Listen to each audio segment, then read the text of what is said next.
dienu dzīve liek mums pieņemt lēmumus, no nebūtiskiem līdz izšķirīgiem. Kas es esmu, ko es gribu un kā to iegūt. Latvijā ir pilnīgi unikāli, nekur pasaulē tā nav, ka ziemas laikā visa gāze... Viena no nozarēm, kas beidzamajā 10 gadē strauji attīstās arī Latvijā, ir enerģētika. Sistēmu modernizācija un nemitīgā tehnoloģiskā attīstība radījusi pastiprinātu nepieciešamību pēc augsti kvalificētiem inženieriem. Tāpēc iepriecinoša ir pieaugošā jauniešu interese par studijām tautsemniecībai svarīgajās nozarēs. Tā ir garantija, ka mums pašiem būs izglītoti un perspektīvi speciālisti. Varbūt arī tu gribi būt starp viņiem, izlēmīgajiem, mērķtiecīgajiem un perspektīvajiem.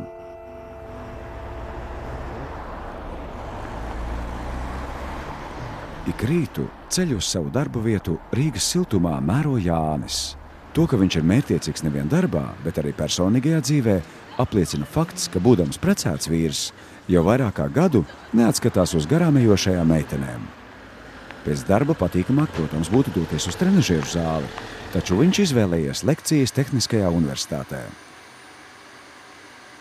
Uzņēmums, kurā Jānis strādā, ir galvenais siltuma pārvadītājs un sadalītājs Rīgā, un tā vēsture aizsākusies krietni pirms nosaukuma Rīgas siltums apstiprināšanas.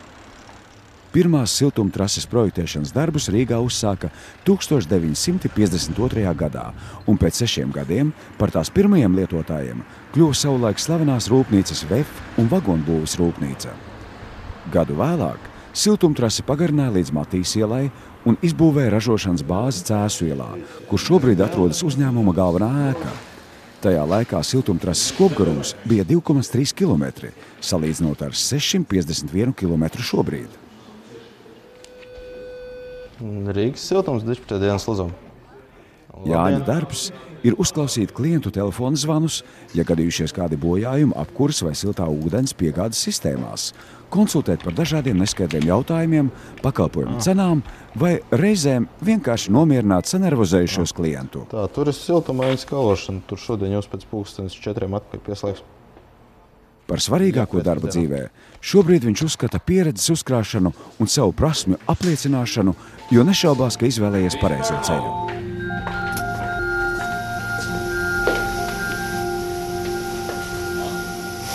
1966. gadā intensīvas dzīvojamo māju masīvu un jaunu rūpniecības uzņēmumu celtniecības dēļ radās nepieciešamība palielināt siltumražošanas jaudas. Tāpēc turpmāko 8 gadu laikā uzbūvēja jaunas siltumcentrāles Ķengaragā, Daugavgrīvā, Imantā un Ziepniekkalnā. Vienā no tām, Imantā, šobrīd strādā vēl kāds Jānis, kurš uzņēmumā vada jau 5. gadu. Viņš ir atbildīgs par to, lai visa Imantas siltuma centrāle darbotos nevainojami kā pulkstenis. Pieslēgumi jau ir bijuši uzsver šodien? Jau. Mazākā neuzmanība vai neprecizitāte, īpaši, ja tā iezagusies ziemā, var izraisīt visa mikrorajona iedzīvotāja sacelšanos. Tāpēc Jānis katru rītu sāk ar defektu žurnāla pārlūkošanu vadības telpā. Pat ja tajā nav nevienas atzīmes par pamanītiem defektiem, viņš rūpīgi pārbauda savu saimniecību, kas sastāv ne tikai no gāzes katla 3 stāvu mājas augstumā, nebeidzamiem degļiem, manometriem, krāniem, aizbīdņiem un noslēgvārstiem, bet vēl milzuma dažādu viņam vien saprotamu detaļu. Ienācējs no malas šeit jūtas kā zinātniskās fantastikas filmā. Mērķtiecīgā veco katlu modernizācija un jauno tehnoloģiju ieviešana darba procesu padarījusi automatizētu un viegli pārskatāmu. Jānis to visu izrāda ar tādu aizrautību un deksmi, kas izslēdz jebkādas šaubas par to, ka viņu laimīgu dara nevien regulārie kalnā kāpieni kopā ar sievu, jaunās mājas būvniecība un Ziemassvētkos gaidāmās mazulis, bet savu daļa tajā ir arī priekām par izvēlēto profesiju.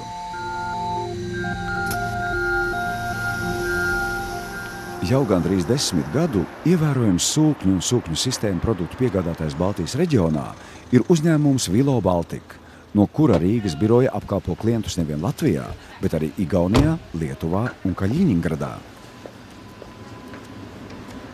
Firma Vilo radīta Vācijas industriāli attīstītākajā daļā Dortmundē, un tās produkcija pasaulē pazīstam jau vairāk kā 130 gadu. Vārds Vilo šodien kļūst par sinonīmu tehniski nevainojamam, uzticamam un komfortablam aprīkojumam, ko nodrošina uzņēmumu darbinieku profesionalitāte, novatorisms un entuziasms. Uzņēmuma nosaukums radies no vācu inženiera Vilhelma Oplendera vārda un uzvārda pirmajiem burtiem, kurš 1928. gadā izstrādāja un ieguva patentu pilnīgi jauna tipa apkuras sistēmas cirkulācijas sūknim, kas aizsāka uzņēmumu strauju attīstību. Vilo grupai pieder ražošanas centri Vācijā, Francijā un Dienvidkorejā, un tās meitas uzņēmumi atrodas 39 pasaules valstīs. Darbs šādā uzņēmumā gandarīja ar 25-gadīgo Mārtiņu, kurš šobrīd līdztekus darbam iegūst doktora grādu tehniskajā zinātnēs. Pirms tam maģistratūru pabeidzot vienlaikus Latvijā un Dānijā. Jā, viņam viens sūku un vispār bez automātikas, bez neko. Mārtiņš neslēpj, ka laikā, kad studēt gribētāji pārpludināja juridiskās un ekonomiskās fakultātes, viņš apzināti izvēlējies jomu, kura nākotnē varētu nodrošināt gan materiālu stabilitāti, gan perspektīvu, rēķinoties, ka energoapgāde vienmēr būs pieprasīta, turklāt nemitīgi saistīta ar inovācijām un jaunām tehnoloģijām. Šodien ceļš ved uz Rīgas siltumu katlu māju Ziepniekalnā, kur uzņēmuma piegādātās iekārtas nodrošina apkuras un siltā ūdens piegādi visam mikrorajonam. Lai plašā siltumapgādes saimniecība darbotos nevainojami, katram jāuzņemas sava atbildības daļa. Viens no argumentiem, kas noteica izvēli par labu šim uzņēmumam, bija iespēja darba dienu plānot pašam. Ir dienas, kurās Mārtiņš apmeklē klientus, lai kopīgi izvēlētos labāko risinājumu, iepazīstas ar jaunāko produkciju, pārlūko krājumus noliktavā. Citu dienu darbi sakrājušies birojā, tāpēc katra jauna diena atšķiras no iepriekšējās un pasargā no rutīnas. Būdams intensīvi noslogots ikdienā, Mārtiņš nešķaubās, ka pareizi plānojot darba dienas, atliek laiks arī brīviem brīžiem.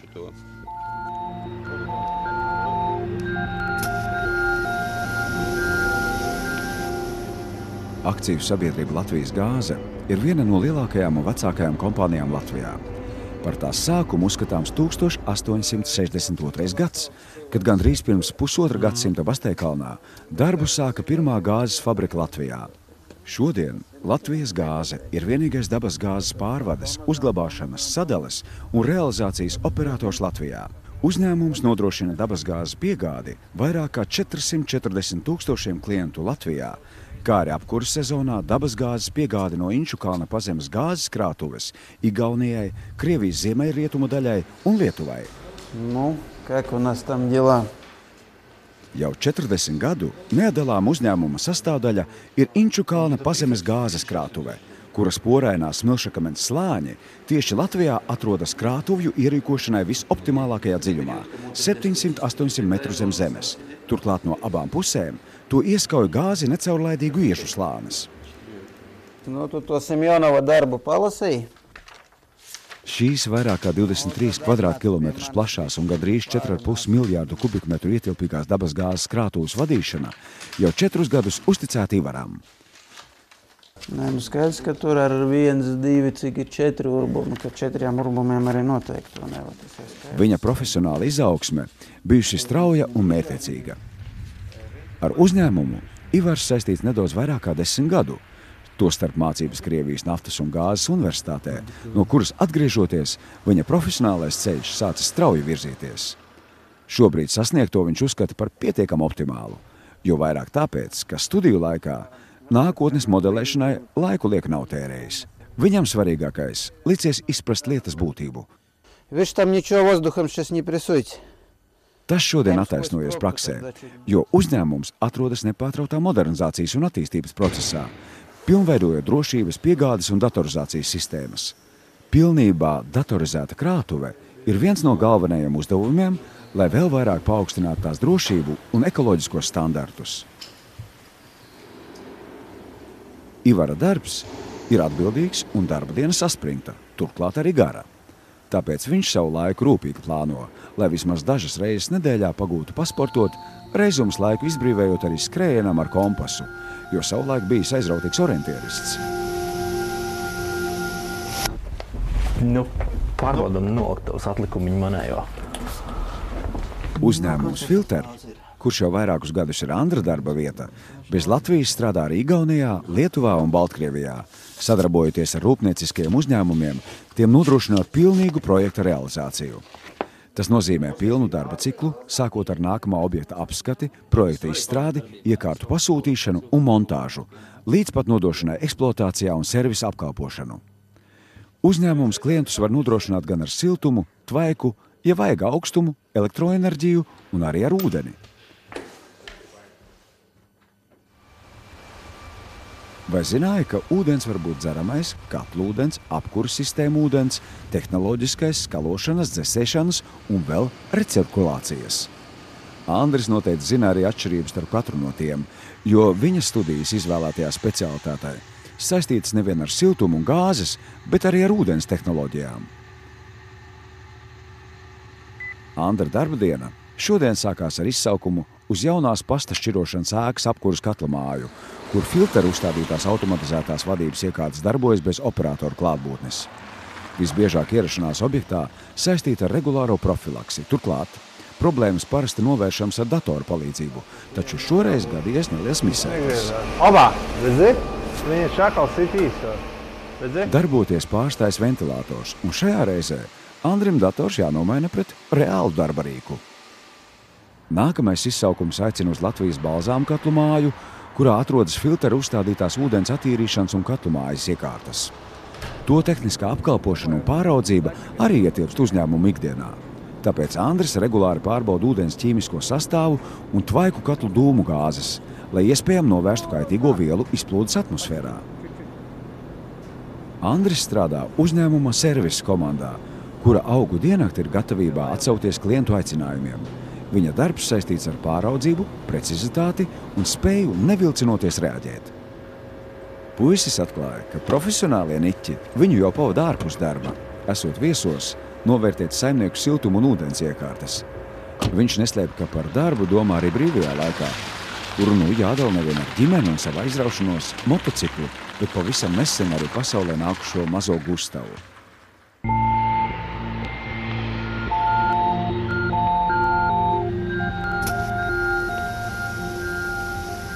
Ivara darba dienu rīti jau 9. gadu sākās lielās Ziemeļvalstu energo kompānijas meitas uzņēmumā, kura nosaukums ir Fortum Latvija.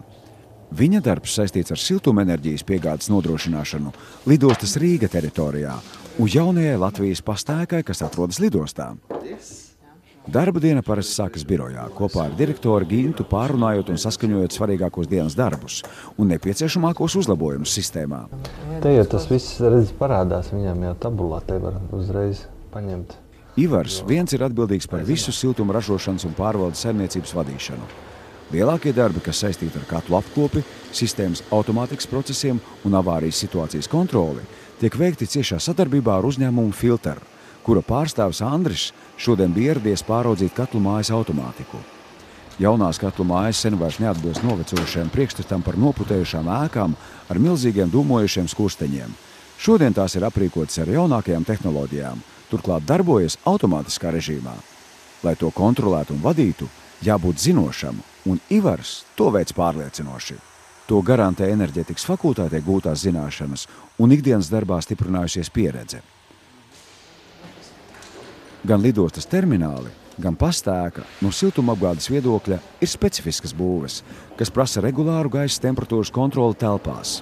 Ik pa laikam jāpārbauda visi siltummezgli, īpaši tie, kuros konstatēts novirzes no parametriem. Ivars atzīst, ka lidostas tūms viņa darbu padara īpašu. Lielie plašumi un cilvēku ceļā došanās steiga paša darba dienu dara daudz aizraujošāku un straujāku. Katru dienu bezgalīgu enerģijas potenciālu mums piedāvā saule. Turklāt bez riska, bez deficīta, nodokļiem un tarifu paaugstinājumiem. 20 minūšu laikā Zeme no saules saņem tik daudz enerģijas, ka cilvēcei tas pietiek gadam. Tāpēc rast iespējami liederīgāku un praktiskāku veidu, kā izmantot saules enerģiju, ir viens no šā gadsimta lielākajiem izaicinājumiem. Soli pretī tam spēris vācu uzņēmums Robert Bosch, kas izstrādā jaunas nākotnes tehnoloģijas, ko Baltijas tirgū piedāvā uzņēmums Junkers. Tā vēsture sākās 1895. gadā, kad Hugo Junkers Vācijas pilsētā Dessavā nodibināja firmu Junkers & Co., kuras fabrikā sāka ražot caurplūdes ūdens sildītājus, kas nākamajos 10 gados Eiropā kļuva pazīstami kā tautas sildītāji. Tie, kas nodrošina vēlamo. Tad, principā, šie ir reostati, kas uzdod vēlamo pretestību sensorā. 14 gadu laikā, kopš uzņēmums darbojas Baltijā, tas kļūst par līderi individuālo apkurs iekārtu tirgū un bez labi zināmajiem gāzes apkurs katliem piedāvā arī atjaunojumos energoresursus, izmantojošus produktus siltumsūkņus un saules kolektorus. Ja pirmie vairs nav sveši individuālās apbūves klientiem, tad attieksme pret saules kolektoriem vēl nogaidoša. Aktualizējoties enerģijas taupīšanai, turpinās attīstīties tehnoloģijas, kas radītas saudzīgai attieksmei pret dabas resursiem, to apvienojot ar klientu ērtībām un ekonomisko efektivitāti. Ieslēgums, tas, ko mēs šeit skatāmies. Ja? Jebkura katla komplektācijā paredzēts arī šis te. Strādājot laikā, kam raksturīgs straušs tehniskais progress, neiztikt bez regulāras meistaru kvalifikācijas paaugstināšanas. Tāpēc Junkers rīko seminārus, kuros interesanti, pieredzējuši pasniedzēju vadībā, papildina savus zināšanas, lai būtu uzticami sadarbības partneri profesionālā klientu apkalpošanā. Enerģētika kļūst par nozari, kurā pieaug pieprasījums pēc augsti kvalificētiem speciālistiem, tāpēc skolas solā blakus jauniem speciālistiem sēžas arī pieredzējušie. Pagājušajā gadā vācu apkuras tehnikas ražošanas uzņēmums Buderus svinēja 275 gadu jubileju, tādējādi apliecinot savu panākumu pastāvēšanas ilglaicīgumu un stabilitāti. Latvijā Buderus ražojumi parādījās jau 90. gadu vidū, bet kopš 2003. gada Rīgā atrodas uzņēmuma oficiālā pārstāvniecība Baltijā, kur piedāvā plašu apkuras preču klāstu. Buderus produkcija Baltijas valstīs līdz gala patērētājiem nonāk caur daudziem montāžas uzņēmumiem, kuru darbiniekiem jāspēj klientam profesionāli prezentēt tik vienu produktu. Lai to nodrošinātu, uzņēmumā regulāri rīko bezmaksas apmācību seminārus apkuras sistēmu speciālistiem, dodot iespēju iepazīties ar jaunākajiem produktiem, sistēmu uzstādīšanu un apkalpošanu. Speciālistiem, kuri uzstāda lielās jaudas apkuras katlus, rūpnieciskiem objektiem, rīko speciālas apmācības, kurās piedalās Buderus speciālisti no Vācijas. Neizpaliek arī mācību braucienu uz iekārtu ražotāju rūpnīcām. Šobrīd uzņēmuma sadarbības partneri ir vairāk kā 50 montāžas uzņēmumu Latvijā, vēl arī Lietuvā un Igaunijā. Gandrīz visi Baltijas biroja darbinieki uzņēmumā strādā kopš tā dibināšanas. Man vajadzētu adreses un pie viena tad iziet cauri radiatoriem, kurus mēs vedam objektus. Starp ievērojamākajiem objektiem Rīgā, kuru siltumapgādē izmantoti Buderus risinājumi, minams Līvu akvaparks, Siemens ledushalle un vērienīgā Hansa bankas biroja ēka Saules akmens. Buderus devīze vienmēr bijusi siltums mūsu elements. Mums patīk tas, ko darām, jo mēs palīdzam cilvēkiem savos mājokļos justies labi, ērti un komfortabli. Apsverot savus nākotnes plānus, padomā, vai arī tu kādreiz negribētu pievienoties kādam no šiem kolektīviem, kur katrā apvienojušies uz nākotni, stabilitāti un attīstību orientēti profesionāļi. Apgūstot zināšanas par jaunākajām tehnoloģijām šodien, tu kļūsi par pieprasītu enerģētikas speciālistu rīt.